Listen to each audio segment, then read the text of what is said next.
What's up, YouTube? Welcome back to another episode of Road Talk. Guys, if this is your first time here at Road Talk, I, being Ro, tell you all the news that you need to know about One Piece. And this week we will be talking about chapter 1065. And if you stick through the end of this review, you will hear my other review about Film Red, the One Piece movie that just came out over the weekend. So if that all interests you, make sure you like and subscribe to the channel so you always be informed of any other things that we do here on the channel. But without further ado, let's get right into the chapter. Let's go!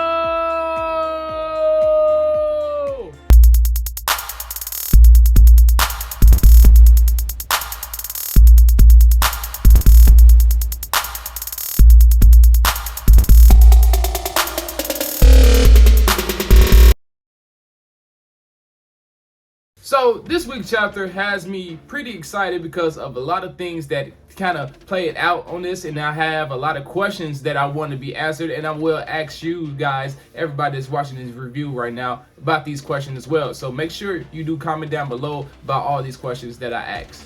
So the first question right off the bat is that Caribou was on the pirate crew, and we already seen that he was inside the barrel and everything, but we didn't know that I had put him in that barrel and they was gonna drop him off until the next island, and that's what they agreed upon. Because when they was at Wano, Luffy needed help from Caribou. Caribou had a lot of food to give Luffy to get him back into the fight, and that's why they had a promise to help him get to the next island. But little did Caribou know the next island was gonna be a war government island. But I wish we would have had some more contents about this in the last couple chapters ago, or why he was in there, because it still was kind of little murky waters, no pun intended, because he is a mud user, murky waters. Okay, anyway, but I wish we would have had more context about this, because it just seems like it just a random thing that Oda just threw out here right then and there. I feel like in some type of way he might still play a crucial part into all this right here, because he's still around. Oda is showing that he's still present and everybody knows he's here. So I'm wondering what direction will he go in. So first question is, what do you think Caribou's purpose is in this arc? This arc and Egghead Island. What do you think he's actually going to accomplish, or what will he provide for the story?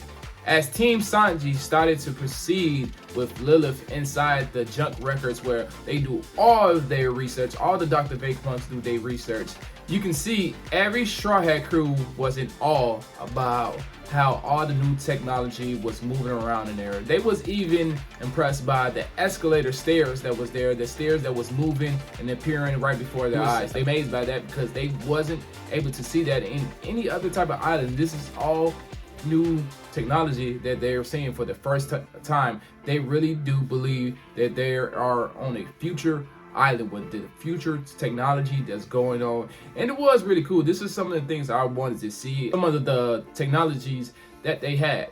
And when Frankie and Dr. Vegapunk Lilith started talking about an undying flame or a sun that they would use as an energy source, that had me thinking of many things right there. Because when you have the possibility of that, especially putting that in Frankie's hands, that Frankie could be like on some new level type of cyborg if he has any type of that energy source. He could be like his own Iron Man.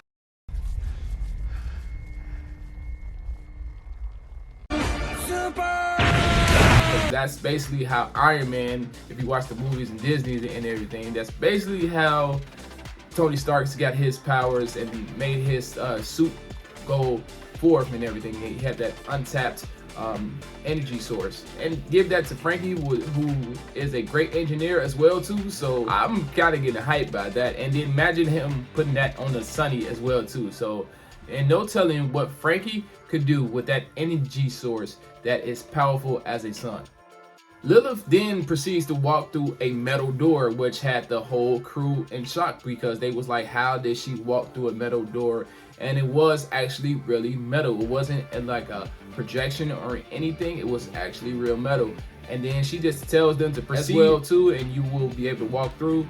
And sure enough, they walk through a metal door, and you can just tell Dr. Vegapunk has tons and tons of great quality of technology that he has there. And I'm interested to see more stuff, because every chapter we've been seeing a little bit more of everything. We've seen one chapter when you got gloves on, you can touch light. We've seen a laser sword, and now we got a metal door. So no telling what else Dr. Vegapunk has on this island.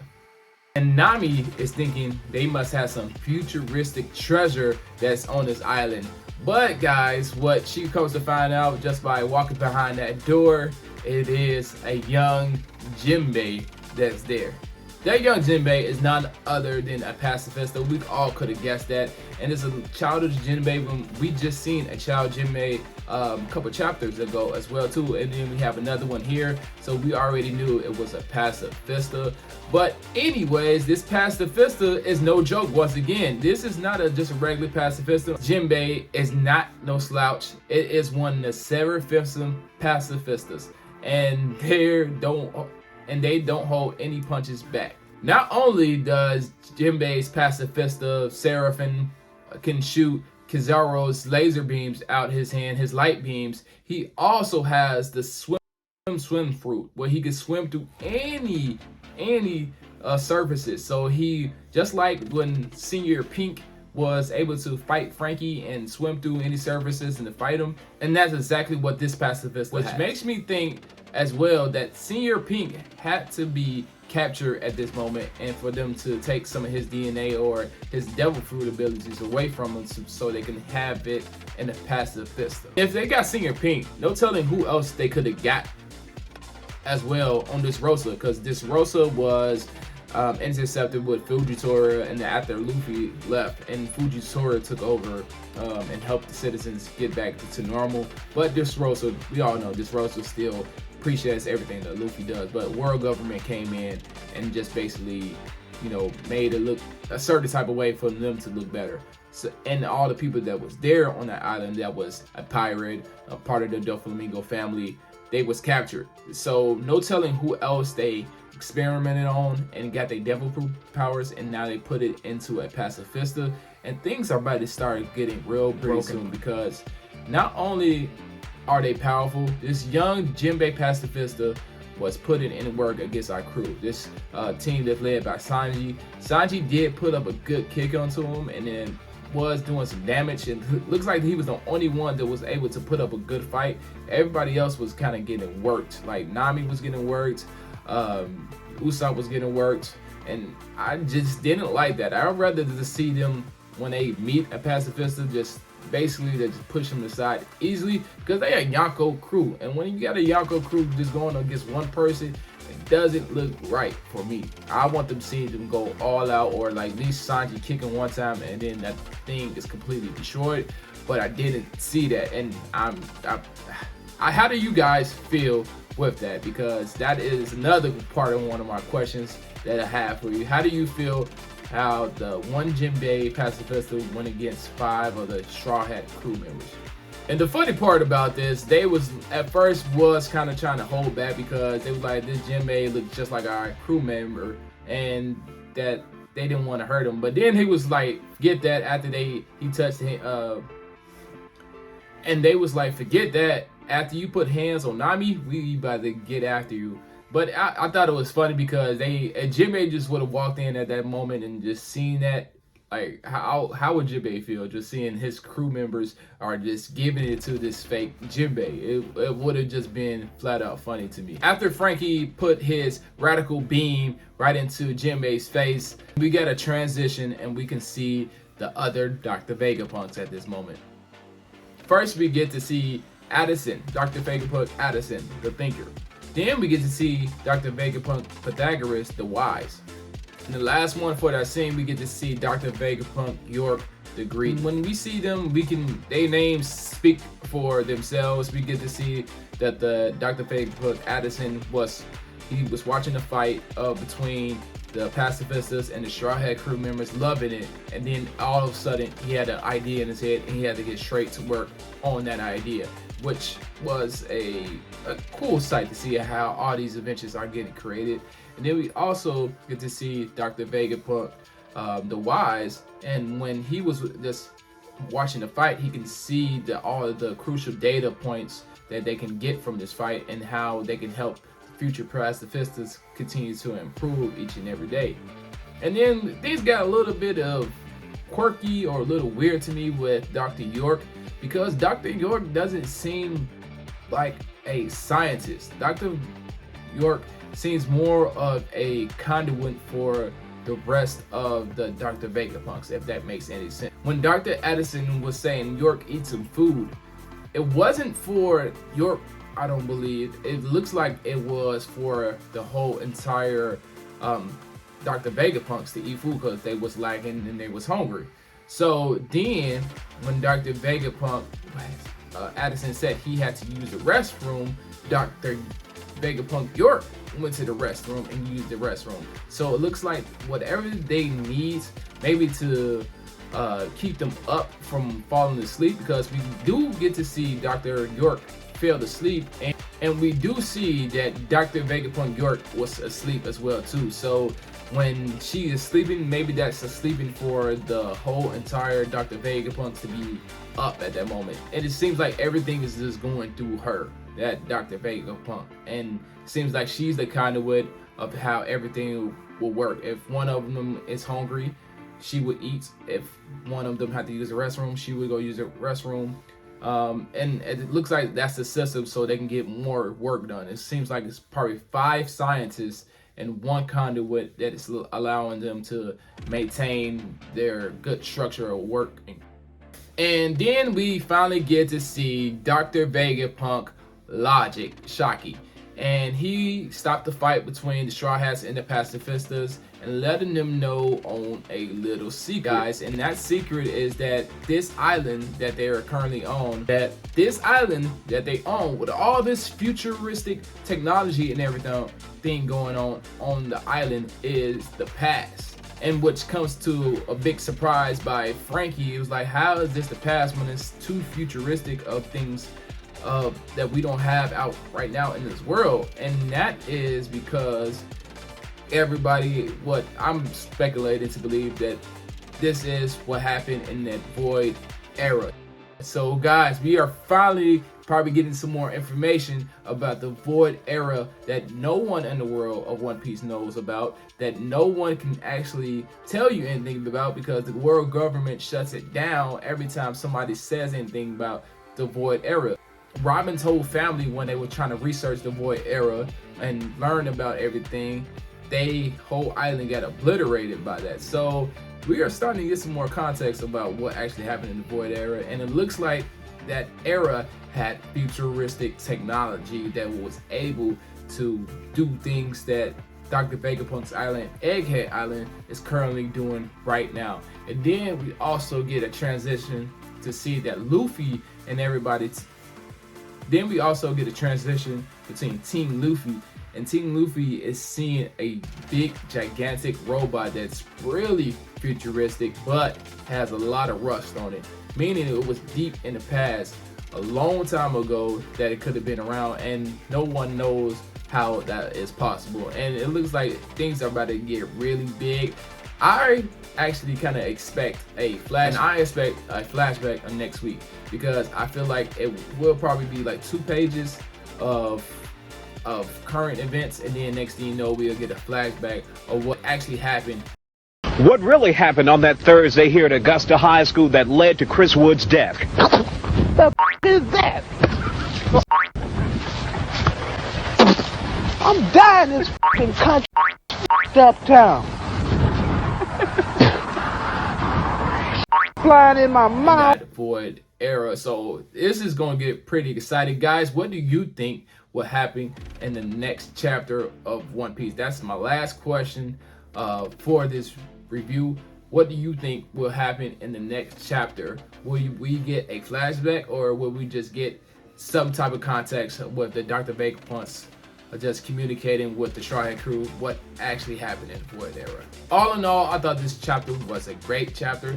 I thought it was a solid chapter. It was just a lot of contents that we did get in here, with all the Dr. Vegapunks getting shown through this chapter. I think that was solid. Also getting to know about a little bit about the Void Arrow was definitely a big solid. So I give the chapter probably like an 8 out of 10. Now guys, if you did stick it through to the end to this review, thank you so very much.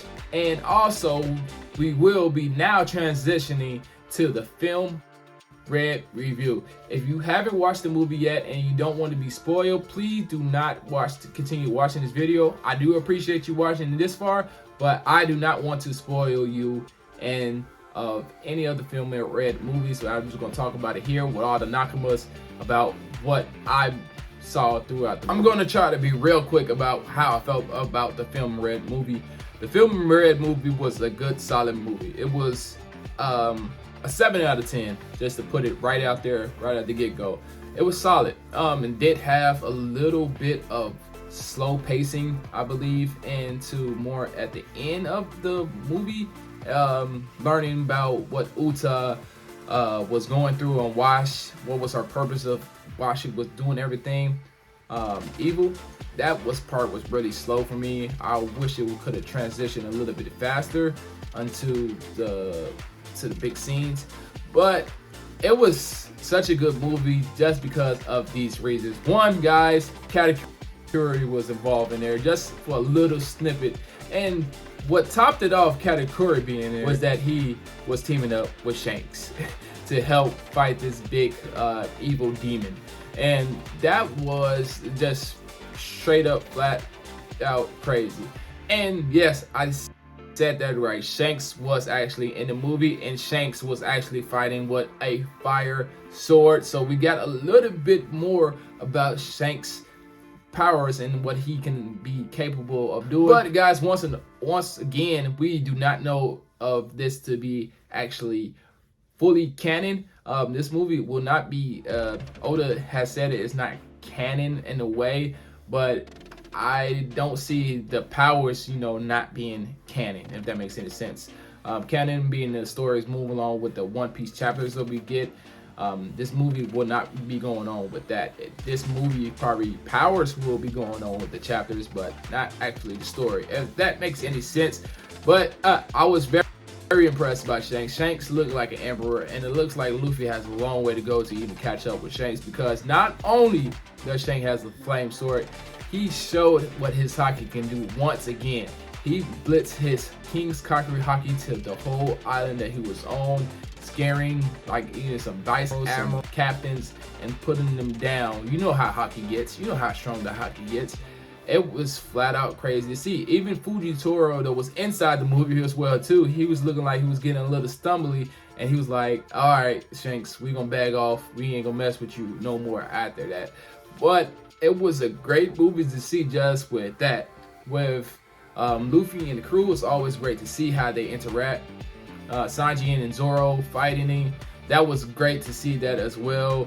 Even Beppo, he was inside this movie, and he was a good comedy relief while watching it. And Law too, he was great.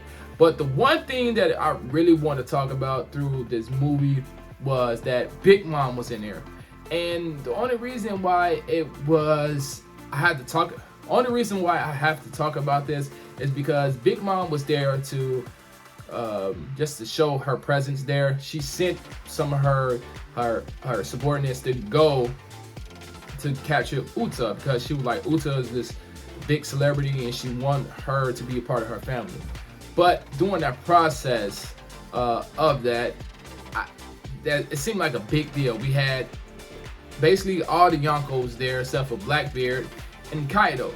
And I wonder why. I really wonder why that Oda didn't show Kaido, for example. Because Kaido was shown during the whole Wano arc. Why not show Kaido as well here? Because I feel like Oda is just basically pointing it out that Kaido is finished. Kaido is done. You probably won't see him no more until probably the end game of One Piece. But I feel like he's trying to show us that Big Mom is still out there and lurking around. And I feel that, like, I really feel like Big Mom is still will be in the chapters of One Piece. Not right now, currently, but she will probably be presenting herself pretty soon in the near. So that's gonna be flat out cold if I am true. You heard it first here at Road Talk. And if you did see the movie, how did you guys feel about the movie? Please comment down below. You know how it goes here at Road. All right, enough of the rhyming. But I do appreciate you guys once again for watching this video all the way until the very, very end. I appreciate you all. You all have a great, blessed day. Till the next time, my Nakama, my family, my friends, peace.